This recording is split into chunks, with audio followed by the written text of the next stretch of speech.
मंगल जन कल्याण सेवा ट्रस्ट वृंदावन के संस्थापक परम पूज्य श्री अरुण कृष्ण जी महाराज से जुड़ने एवं उनके द्वारा कथाओं का श्रवण करने के लिए उन्हें यूट्यूब, फेसबुक और इंस्टाग्राम पर फॉलो करें। सृष्टि की रचना कैसे हुई? तब मैत्री जी ने सृष्टि वर्णन की चर्चा सुनाई कि भगवान नारायण की नाभि से कमल उत्पन्न हुआ। उस कमल नाल में ब्रह्मा जी की उत्पत्ति हुई। कमल नाल के भीतर भीतर जाकर के ब्रह्मा जी कमल पर उत्पन्न हो। चारों दिशाओं में ब्रह्मा जी ने देखने का प्रयास किया तो चार मुख आ गए ब्रह्मा जी के। आवाज आई तप करो तप करो, क्योंकि ब्रह्मा जी सोचने लगे थे मैं कौन हूं, कहां से आया हूं, मेरे ऊपर कौन है, किसने मुझे उत्पन्न किया। तो आवाज आई तप करो तप करो तप करो। ता और पा दो शब्द आए। ब्रह्मा जी तप करने लगे और ब्रह्मा जी ने कई हजार वर्ष तक तप किया। तब उन्हें ज्ञान हुआ, आदेश हुआ सृष्टि करो। यहां हमें संकेत मिलता है कि संसार में बिना तपे, बिना कर्म किए, बिना कष्ट के कुछ भी नहीं मिलता।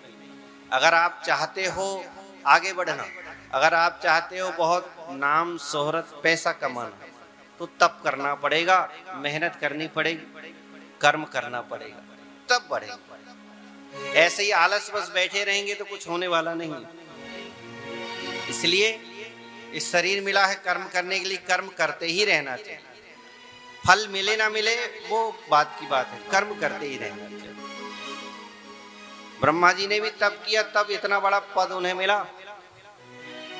और जब सृष्टि करने लगे तो मानसी सृष्टि से सबसे पहले सनकादियों की उत्पत्ति करी। सनक, सनंदन, सनातन, सनत कुमार, चार छोटे छोटे बालक 5-5 वर्ष के। ब्रह्मा जी ने आदेश किया हमारे लिए भी सृष्टि उत्पन्न करो। सनकादियों ने कहा हम तो भजन करने के लिए आए हैं, क्षमा करें हम सृष्टि नहीं करनी। ब्रह्मा जी ने कहा मेरे द्वारा उत्पन्न हुए हो और मुझे ही ना कह रहे हो। टेढ़ी भ्रकुटी हो गई ब्रह्मा जी गुस्से में। जैसे गुस्से में टेढ़ी भ्रकुटी हुई तो ब्रह्मा जी की भ्रकुटी से रोता हुआ बालक उत्पन्न हुआ। कूद कूद करके वो बालक रोने लगा, इसलिए ब्रह्मा जी ने नाम रखा रोदनाथ इति रुद्रः। तुम आज से रुद्र कहलाओगे। क्या करूं मैं? बोले सृष्टि करो। तो रुद्र भगवान भूत प्रेत पिशाच डाकिनी साकिनी इनकी सृष्टि करने लगे। ब्रह्मा जी ने रोका, अलम प्रजा भी ऐसी सृष्टि नहीं चाहिए हमें। तो मैं क्या करूं अब, मुझे तो ऐसा ही आता है, जाओ तुम भी तप करो। तो रुद्र भगवान तप करने लगे। ब्रह्मा जी ने अपने मन से 10 पुत्रों को उत्पन्न किया। अत्रि, वशिष्ठ, अंगिरा, नारद आदि। तब भी सृष्टि क्रम आगे नहीं बढ़ रहा था। तब ब्रह्मा जी ने अपने शरीर को ही त्याग दिया। इसके 2 भाग किए, एक भाग से पुरुष मनु, एक भाग से शत्रुपा स्त्री। ब्रह्मा जी ने दूसरा शरीर धारण किया और उनको आदेश दिया जाओ सृष्टि करो। मैथुनी सृष्टि करनी जो आज्ञा कही मनु शत्रुपा ने, पर सृष्टि तो पृथ्वी में ही संभव है। पृथ्वी के अलावा कहीं और जीवन संभव नहीं है। ऐसा अनुकूल वातावरण सिर्फ धरती में है, पृथ्वी में। वैज्ञानिकों ने बहुत प्रयास किया ढूंढने का कि मंगल ग्रह में जीवन होगा, चंद्रमा में जीवन होगा, तो कहीं भी जीवन नहीं। जीवों के जीने के लिए अनुकूल वातावरण केवल पृथ्वी में ही है और कहीं नहीं। तो पृथ्वी तो जल के भीतर है, पृथ्वी को जल के भीतर से बाहर लाइए। तब ब्रह्मा जी ने चिंतन किया और ब्रह्मा जी को चिंता हुई तो नाक से छोटा सा बराह उत्पन्न हुआ। ये बराह और को नहीं, भगवान विष्णु का ही अंश है। बोल बराह भगवान की जय।